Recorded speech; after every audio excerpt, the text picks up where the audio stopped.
Ladies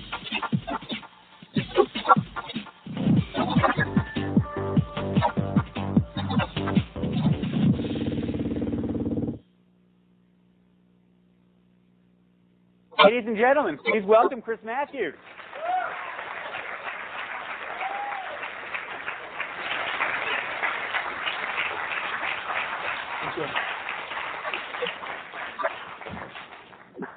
So this guy has been on the air for the last couple of hours. Whoop. Poltergeist. And then on the freeways, something that we're happy to inflict on you. Right. My phone rang about a week ago. Hey, buddy, it's Chris. Oh, really? And he said he was coming out here to do Hardball.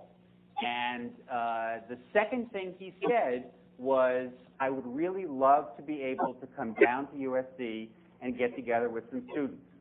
So we compliment you on your taste in institutions and are thrilled to have you here. Thank you.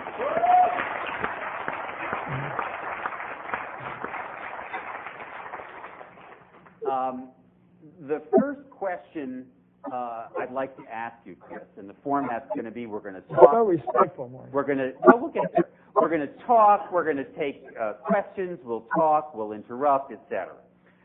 First question is, do you know how loud you speak? No, I know that I'm louder on remotes. I know that if somebody's in another city or another part of the city, my voice goes up as if I'm yelling through a Dixie cup, you know. I don't trust the mic. I know that's one thing. I know when I want to hype the show, I go louder. I think people are falling asleep, I want to hype it. I'm sort of a tumor. But how do you get that sense? You're on TV. There's no audience. My head. I have a sense of people turning dials, of looking for other things to do. And so I jazz it up. A tumor, you know. Up in the mountains, it's Grossingers, and it's a rainy Saturday afternoon in February, and the old ladies are going nuts because there's nothing to do, and I got to go in there and be Shanky Green for a couple hours, you know. Chris Matthews, my Irish Catholic friend from Philadelphia, is using analogies from Yiddish shtick in the Borscht Belt. Well, that's the only language we got for this business. The show business has Yiddish, you know. I even said it right. You know, I think it's, I know I've been told by everybody to not interrupt. I've been told. Do you know that you interrupt? You know, Churchill used to say, excuse me while I interrupt my interruption. But Churchill, my hero, good person's hero, would say that his whole life he said, I've been trying to stop interrupting, but I can't do it.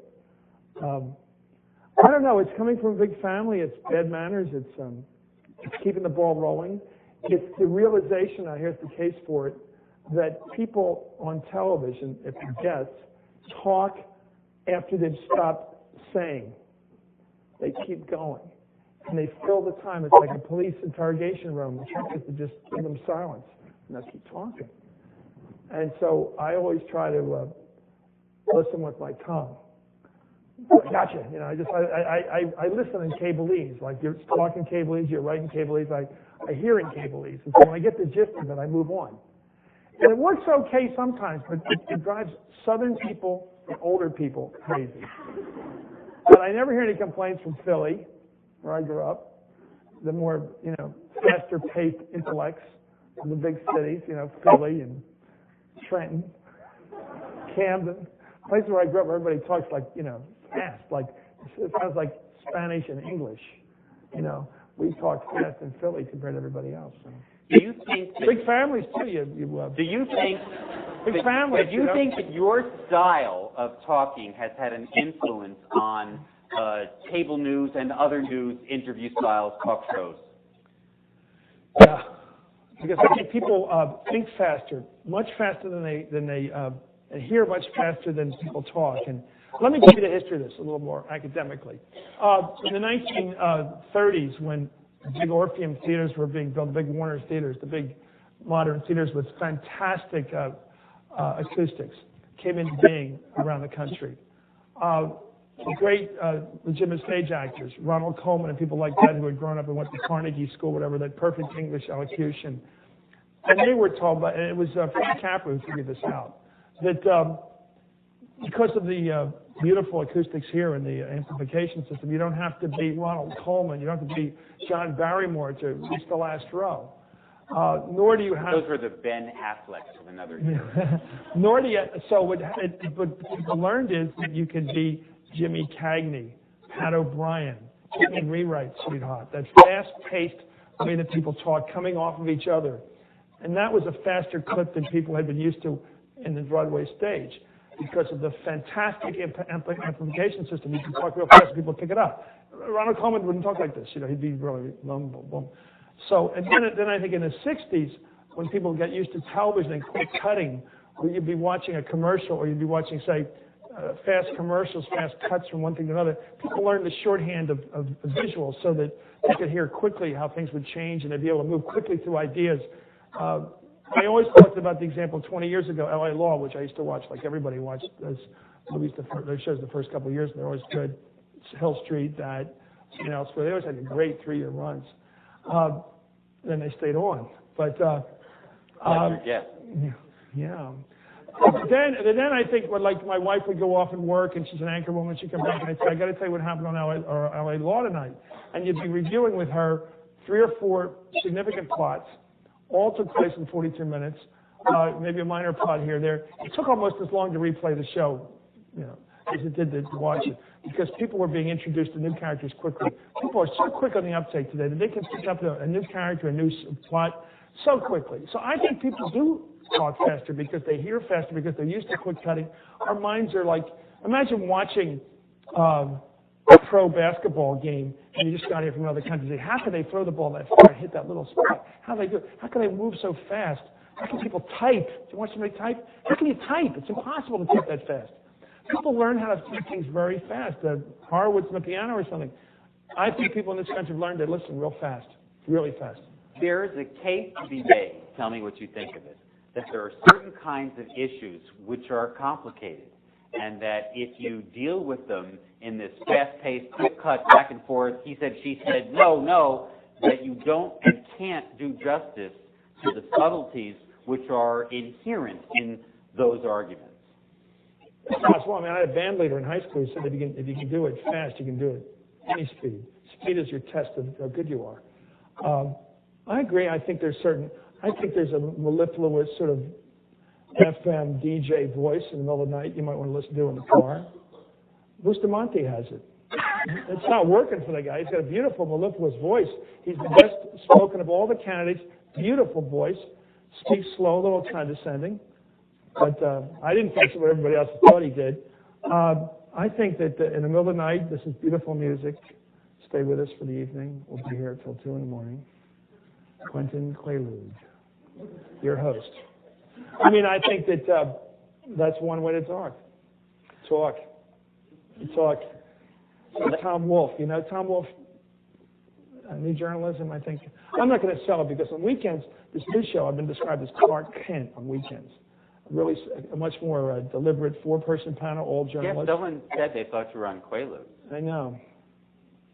Well, whatever gets you through Saturday night or Sunday morning. And I do know that I do listen because I have 4 journalists on. I don't have flacks or hacks or has-beens or anybody else. I have 4 journalists on, and I do trust them more than I would the normal guests I have on the show during the week. I just really love having the people I've been getting on those shows. The weekend show is beating everybody but Tim.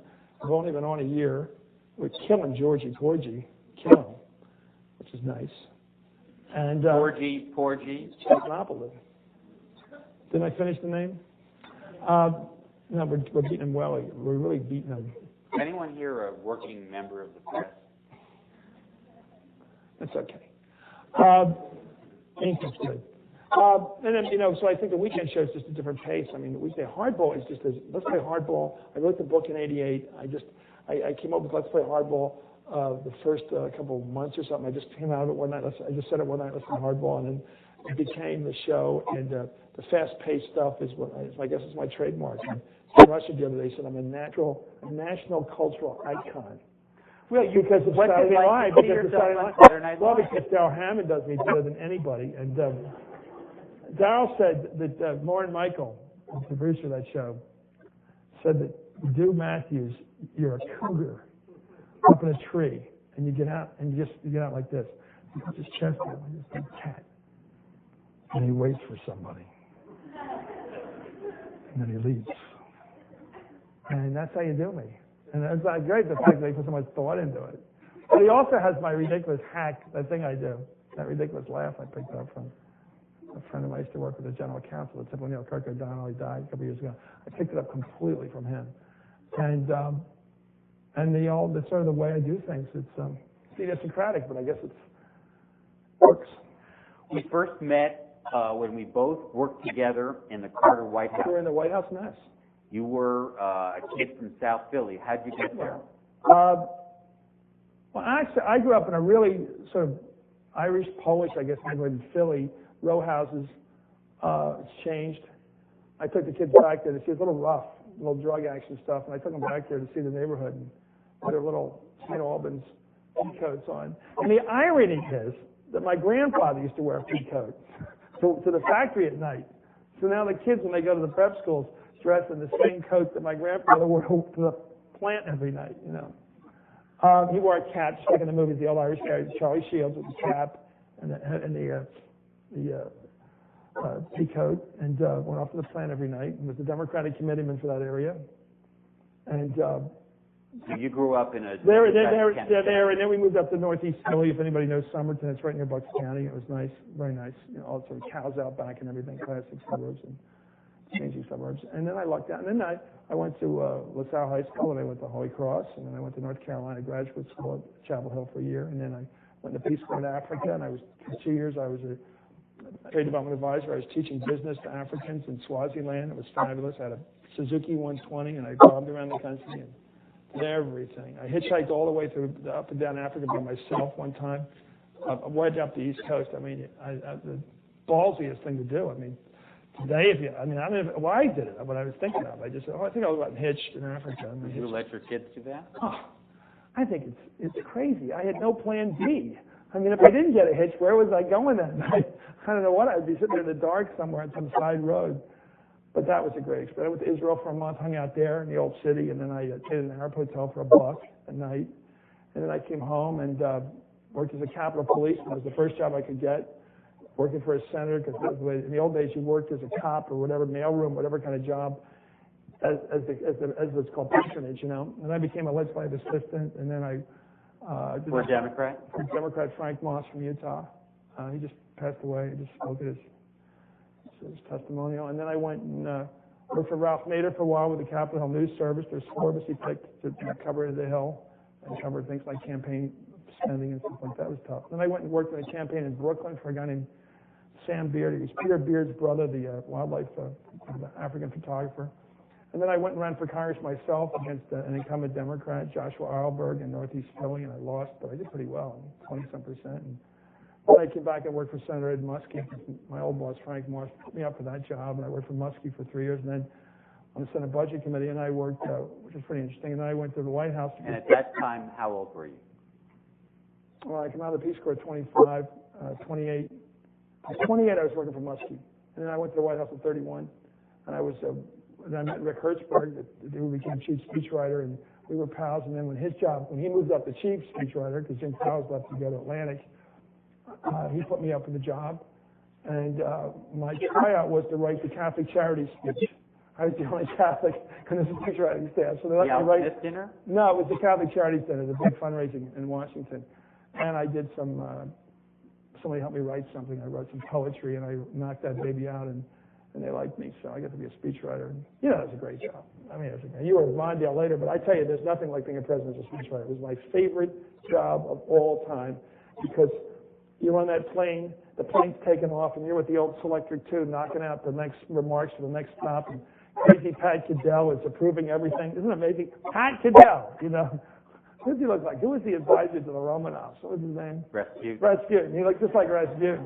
Rasputin was the guy that was approving every word Jimmy Carter said at his re-election. It was frightening. And of course, I was with Carter when we lost. We got the word the Tuesday night of the election in 1980. We're all on the plane, and a call kept coming through from Caddell with the bad numbers that we're going to lose by 10. And I wasn't up with the president when he got the word. It was pretty bad. And But that was an amazing time. I mean, even losing was unbelievable. I just love working for Carter.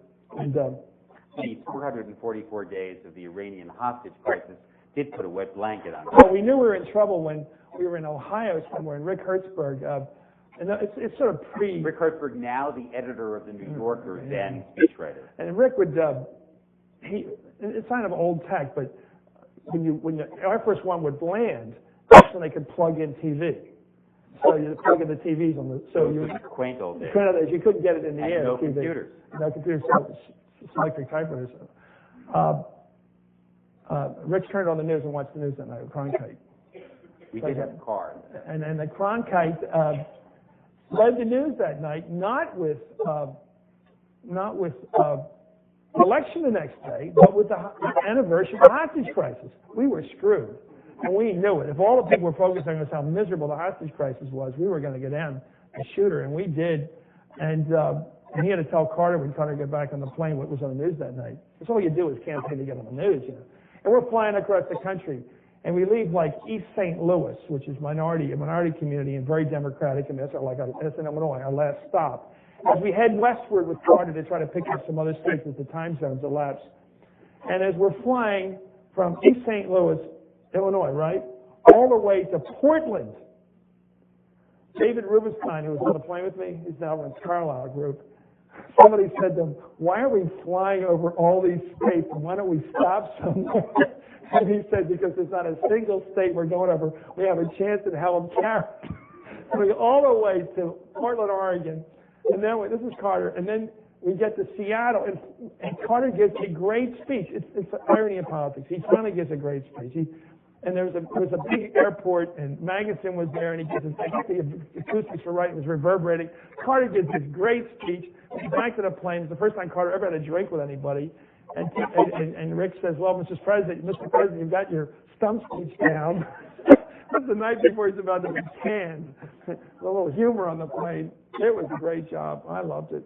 And then I went to work for I was Tip O'Neill's guy, administrative assistant for 6 years for Tip O'Neill. Every single day of my life I was worried about Tip. That was the toughest job of my life. And then I ran a consulting company for about a year, a government research corporation with about 50 people working for me. And then I said, "To hell with money. I want to be a newspaper man." So I went to work for the San Francisco Examiner. I worked for 13 years as bureau chief and columnist. And then How many people in the bureau? Me. Well, that's the way it is today. We can talk about that. You say so smugly. Well, you invented the Washington Bureau. Well, that's right. Well, there had been somebody before. There had been somebody. John Broder joined us later on to cover the war, but I was generally there. I did 2 columns a week, sometimes 3 for about 6 months or so. I was doing 3, which is killer, and a big Sunday piece every other Friday, which is what we call takeout piece for the front page. And that was heavily reported pieces. So I did a lot of heavily reported stuff, not just opinion stuff, and a bunch of magazine covers I've got on my walls now. I'd done a lot of New Republic stuff with Rick before that. And then I did, then I got syndicated. I was syndicated by King, and then I was syndicated by the Chicago Tribune. And then I started to do, right away, CBS Morning News as a commentator. And then I did for good money, and then then they had a new boss. A new Pharaoh came to Egypt. I lost that one. Then I went to work on Scale for ABC's Good Morning America for 7 or 8 years, and I lost that job when they brought George in. You know, there's still animus there. And then, but that was great because it made me, when I lost that job, that forced me to focus on the cable job, which was then called, I think, politics. I really took it seriously, and that's what our numbers are very good. And I started with a show called In Depth for 2 hours a night. Terry Anzer, who's out here, and then I went to Terry Anzer was a member of our faculty. Right, and then she was great. And then I went up to Roger Ailes, who started me on TV, moved me out to CNBC before he left, and then I did that for a couple of years, and then I started up the new show Hardball. My first guest, or Politics it was called. My first guest was John F. Kennedy Jr. He was great. I know him, and he was a nice guy and a friend of mine. He came over and did the whole first show, which was great. Got started. And then Hardball came out in '97 in great numbers, and it's been on since. Born a Democrat, worked for Democrats. Actually, our family was Republican. There were Catholic Republicans in Philly, which was actually in Philadelphia, unlike Boston and some other cities, the Irish ran the Republican organization. Me and Tom, that all went to my high school. The Irish in Philly, because there was a lot more tolerance ethnically in Philly than there was in other cities. The Quaker tradition, I think, did breed some tolerance. The Catholics didn't feel anti-Protestant like they did in other cities. They didn't have that sort of anger. And so they didn't feel they had to be Democrats just to get even with the WASPs. I mean, the Irish, the Italians in Philly are heavily Republican. And they had been, well before. When Frank Rizzo ran in Philly, the tough cop, he ran as a Democrat. And all the Irish, in fact, all the Italians had to switch registration to vote for Democrats. So ethnically, Philly's hard to read. It's not. But your professional career was very much wrapped up in Democrats. So if I were to do a poll of current Democrats, Chris Matthews, friend or foe, I don't think it would be evenly divided. They'd all be my foes? It sounds like my wife tonight yelling at me for being tough on Gray Davis. Yeah. Do you think you're an equal opportunity bastard? Well, I follow my impulse. And I was talking to Terry McAuliffe tonight. I think it's a fundraising. I talked to a young guy who'd been a staffer with the governor, and I said, what was it like working for Gray Davis? He said, well, first of all, we raised the money from whoever would give us the money. And then we got to raise it from both sides. And then after we got all the money on any issue, then we'd figure out how we could sort of end up slightly center-left on the issue. It was all about money and then getting there with the interest groups. And I said, that sounds about what I think it looks like, So I was tough on him. I was tough on Terry tonight. But I said he was good looking. I said, I called him, you're so clean, you ought to be common cause. My wife said that was scandalous, to be so ironic with him. Did you talk to her after the show? She was furious at me. She says, I'm in the tank with the Schwarzenegger campaign. She's so mad at me. So your wife thinks you're in the tank with the Schwarzenegger. Furious. She's angry at you for it. Furious at me tonight. Well, the night show, she thought was totally slammed dunked the wrong way. But you've been doing this, covering this recall for quite a while I have now. been pretty straight about it. I think I follow my impulses. I think I Who changed. thinks Chris has been fair? Now, who has watched me enough for a judgment? This is a group of Matthews watchers. Who think he's been fair? What's fair mean? What's fair mean? Well, I don't always, but in California, I do certain things. Like Ariana, I refer to her as a minor candidate. I don't even say her name. I think drove her crazy, but I don't care. When she would always try to get in the picture with Arnold Schwarzenegger, it was always a photo outside. I figured she's trying to get in the picture. But I did have fun with Arnold because we had a show this week, and I did Darrell Hammond doing Arnold. Did you see him at the Emmys? Everybody see him? It was great. He goes, Gray Davis is up there and up in Sacramento, passing laws and doing those things. And it's great. So we got a copy of that, and then we showed Arnold talking about those things. And it's just a way of sort of, like being governor, those things. And so do you think California? But I mean, I take shots. I have some fun with the guy. I mean, he said, I think he's going to win. I think I vote for him around here. But, Arnold. I vote for him, Do you think I always think the guy's going to turn over the pillar to the cool side. I mean, try something new. In the middle of the night, you can't get to sleep. Turn over the pillow. So does that mean try something new? Like the cold side.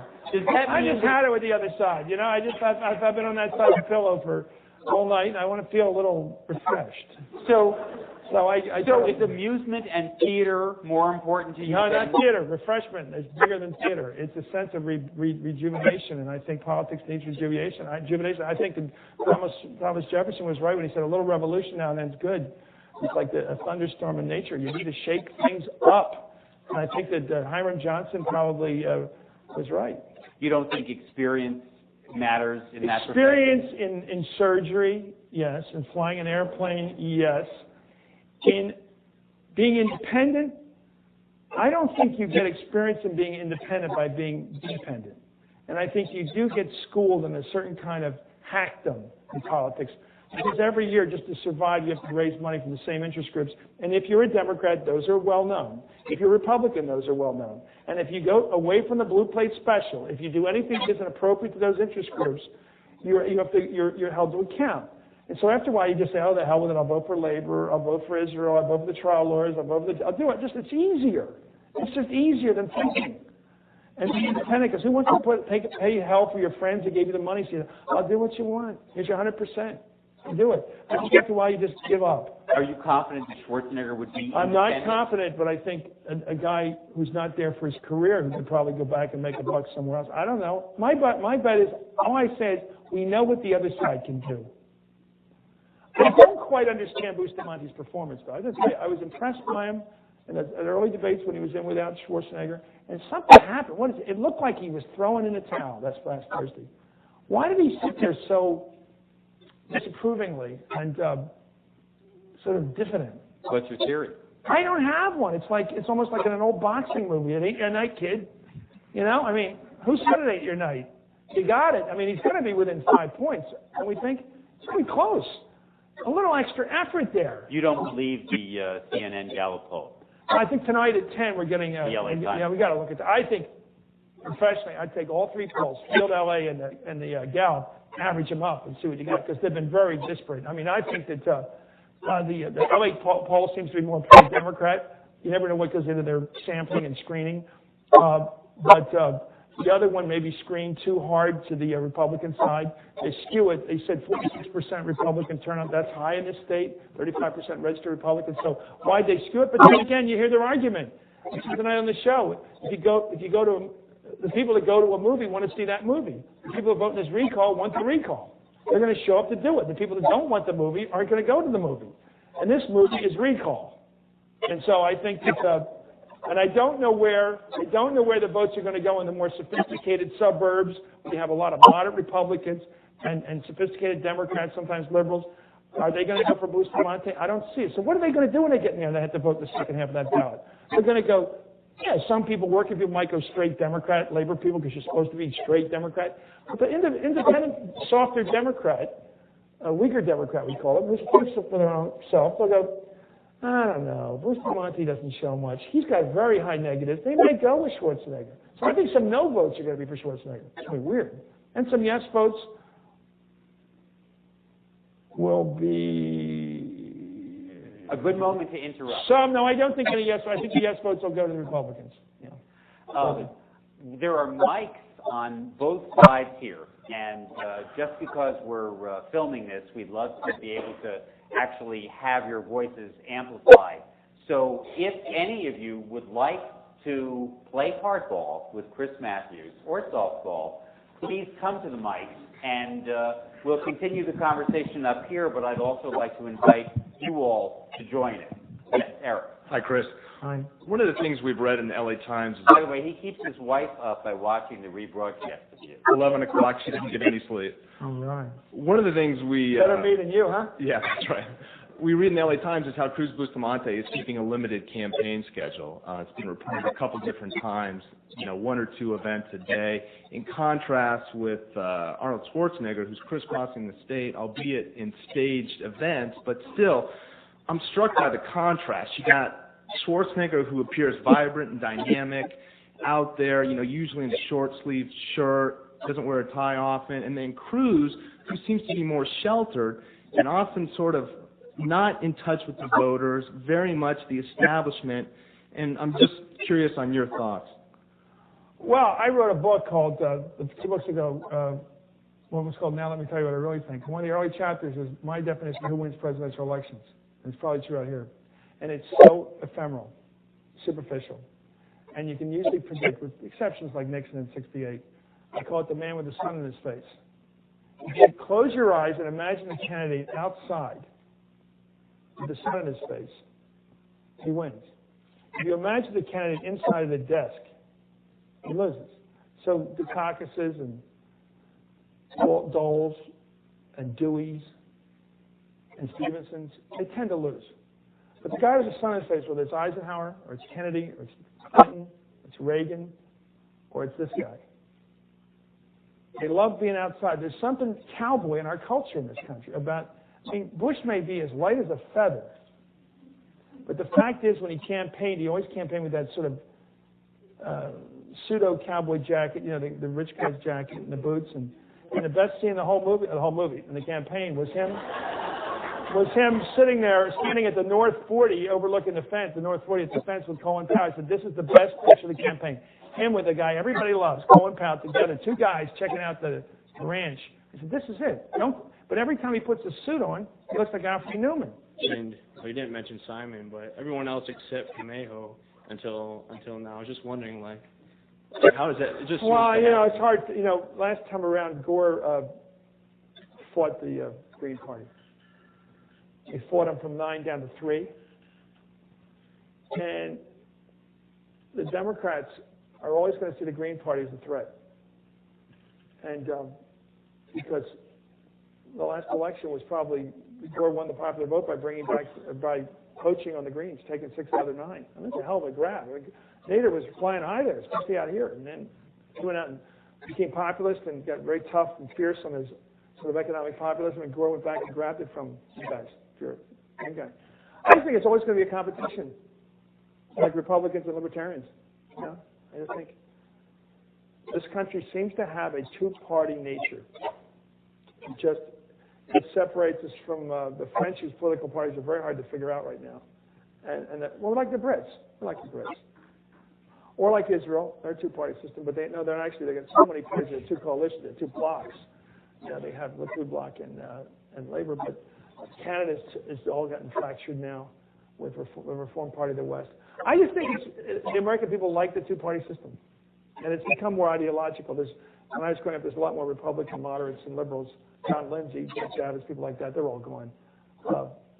Today, a few conservative Democrats, Frank Laus, people like that, they're all gone. It's all basically liberal to moderate Democrats and conservative to mostly conservative Republicans, and that leaves it just screws guys like you. I mean, sorry. Thanks. Yeah, I have 2 questions. The first one is, do you think that speaking ability is a lot of what makes a person effective in politics and in the media? And secondly, do you think our education system today loses something by not teaching the mainstream of the children good public speaking ability? That's a great thought. I think, again, back to Churchill, he said if you can have the ability to speak, you can be rejected by your party, by the public, by everybody. You can always go out there and impress an audience. And I think that one thing that TV has done is killed really good oratory, because you're answering in sound bites, and you don't have to develop an argument. You don't have to say, can I have 20 minutes? And give a great speech in 20 minutes. Or in the old days when you'd speak for 2 or 3 hours in the sun, or Castro for 4 hours. Are you part of that problem?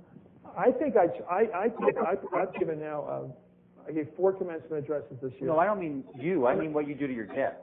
Well, I give them a lot of free time. See, they're on my show for about 10 minutes, and then they have the rest of their lives. I don't really feel that I crowd them in terms of their ability to learn to speak in public. They have plenty of free time after they're done with me. So I do crowd them, but I do think that oratory, isn't it interesting that in the last 30 years, Jesse Jackson, Mary Cuomo, Reagan, maybe, and Sharp, but I've never seen him give a full speech. I know he's a great wise guy, but and maybe Clinton. Clinton doesn't have the natural poetry. He's effective, but he doesn't have the poetry. Jesse Jackson is almost impossible to beat. And there's so many different personalities to that guy, as we know. There's so many Jessies. So many. There's the hero, the historic figure, the hold-up. Anyway, there's every Jesse. There's the minister, there's the not minister. There's every kind of guy. But one of the Jessies is really a brilliant orator. And I've seen his scripts where somebody types something, or maybe his first draft of it, and it's typed up, and then you see his chicken scratch handwriting. I don't know how he deciphers it, but it's rhythmic, it's beautiful. His sweeping references to poor people, about the woman who works in the hospital as an orderly and can't even get into bed when it's her time to be sick, and he grabs you with personal connection. And of course, Mario Cuomo is a great speaker. But I think a young man, if you were to become an orator, you'd be a hero. It's doable. And you don't need a lot of. I think oratory is, if you go out and give a really good speech, I've given 12 commencements, and there's not one I haven't felt proud of, 11, I guess. Giving a good commencement address is I just love it. I do speeches for money, but I basically wing it. Like when you prepare it, you write it. Like I've done a bunch of Churchill addresses and things like that. And finally done St. Patrick's dinners. We have to really be good because the Irish are cruel if you're not really, really good. And you have to time it exactly right. I think it's fabulous. It should be a great major, I think, oratory, rhetoric. But it's so different than TV. Are you going to run for Congress again? No, I think I. Why not? Well, because I'm doing this thing. Well, eventually, wouldn't you think that you I should? would love to. No? I'd love to run for the Senate in Pennsylvania someday. You would run for the Senate? I would love. When? Give me the money. No. I'll give you my resume. I'll talk. One recruit in the whole room. Thank you. Thank you very much. Oh, God, you're tough. Yes, yeah. sir. I'm a broadcast journalism grad student here. So I was just wondering what you thought of TV news today as a whole. Do you think it's as bad as some people claim it is? And sort of what do you see happening in the future? Well, I grew up with, as I said, Cronkite and Severide in the 19th, and my favorite time. It all depends on how good the news is to watch. There was an incredibly wonderful time in my life, and probably Marty's, in 1968, when starting around the New Hampshire, the March on the Pentagon, I was there in 67, and when politics was so exciting. And I always tell my kids about the 60s, and they were really great, especially in that mid-period. And especially if you can remember them. Well, if you come back, see, we went through the grim period after Dallas for a couple of years, the British invasion. Weird things were going on. It's kind of the carpe diem. But by 67, things started to light up again. And G. McCarthy ran. And every night at North Carolina at Chapel Hill, I would race over to the Student Union building and watch Cronkite describe the McCarthy campaign with Eric Severide doing commentary. And I thought that was great. And then, of course, Bobby got in the race and everything. It was an unbelievable time. So there was a poetry to the time things were happening. Of course, there was all these tragedies that year. But I don't see the poetry to this president. I don't see it. I don't see poetry to our politics. There's no rhythm to it. There's no reach. I don't see any candidates except maybe reaching and trying to say something big and challenging and challenging the people. I see mostly sort of opportunism and a sort of a prosaic message. And you're still for Schwarzenegger. It's a slow track. Yes. Hi, Chris. My name is Shiva. Hi. I wanted to ask you, I remember hearing that Ariana Huffington was the head of her debate squad in Oxford. She was. I just heard that, yeah. Cambridge? Okay. First woman to be the head of the Cambridge Union. Yeah, but it didn't show by her when she was debating on TV with the rest of the candidates. So I'm wondering, do you think Ariana really wanted to win the governorship, or was that a way to further her active? Isn't that sarcastic ad hominem style very British in their debate? Mm-hmm. What we call cheap shots and homonyms, they relish. They just love that stuff. So maybe what she was doing was what they did at the Cambridge Union. Because she dropped out of the governorship. See, remember how high school debate works in this country? Did you do high school debating? It's all evidentiary. You know, you get U.S. News and World Report, you get a bunch of statistics, and then you go out there and you marshal all your facts and you make your case. Well, in Britain, it's all sarcasm. I would expect that of you. You know, this sort of back and forth. You know, nice try. You know, I think the Brits use that sort of ad hominem sarcasm, and I think she probably is, despite her outlandish accent, probably was learned how to do it. You know, I never thought she was Greek, by the way. I do not believe she's Greek. I just heard on Larry King that she dropped out. out. That's her big cover story. She dropped out of the race. Did you know that? I know that, yeah. Okay, because I thought maybe she was getting free publicity because that's what she did with the Detroit Project, SUV thing. Yeah, well, we all have to. No, I'm not saying anything about her. I actually, our credibility. I admire Ariana Huffington, but I was wondering if you thought maybe it was that because it's like conspiracy. No, theory. It's just Let's get a few more questions in. Yes. Yeah, Chris. I'm also Chris. Like the name. My question is basically, you thought Arnold Schwarzenegger coming in California would rejuvenate, government and what have you. And we're seeing like... Well, maybe. I mean, I don't want to get on the trail here. I mean, yeah, compared to the options, yeah. Don't dig me too deep in here. Yeah. You already got the answer, I'm hedging. We see... My wife gave me a hard time today.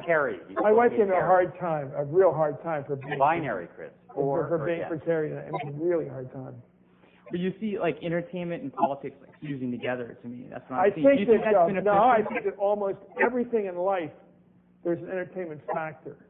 I think that folk music, anti-war music, civil rights music, blues, almost every kind of music has to have entertainment.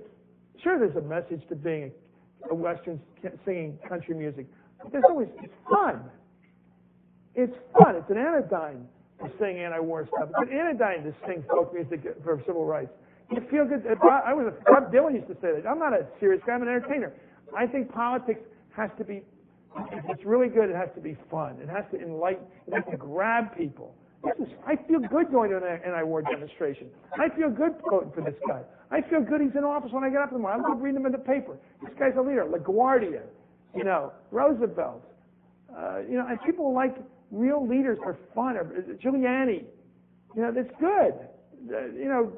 Jesse when he was hot. And, Mario Cuomo. I mean, you like leaders like that. Stevenson made you feel great. At the end of Stevenson's speech, everybody felt smart. He gave great speeches, and I think politics. Yeah, I like the word entertainment. And everybody says, "Oh, there's something wrong with entertainment." No, if you don't understand entertainment, you say there's something wrong with it. Entertainment is, do you like doing this? Do you get an interest out of it? And John Huston once said, when he's real old, he's had emphysema and everything, and Dick Cavett once said, "What do you want?" Here's a guy who couldn't have sex anymore, probably couldn't really breathe well anymore. He had a tank, and he had nothing really left in life. He said, "I want interest. I want interest." And if a politician can't interest you, if he can't excite you and turn you on and make you glad you're alive and he's alive, then what the hell is he doing there? He's just a tinkerer. Hire a mechanic. Hire a technocrat. But a leader is a person who's supposed to make you feel. I mean, Cuomo used to say to me, every speech should end upbeat. Give a 20-minute speech, but at the end, give him hope. Don't just bitch. That is the perfect moment for me to interrupt and say that though you have more questions, we're going to continue this conversation upstairs. Chris is going to be available for reception. Please join me in thanking Chris for giving us. Thank you.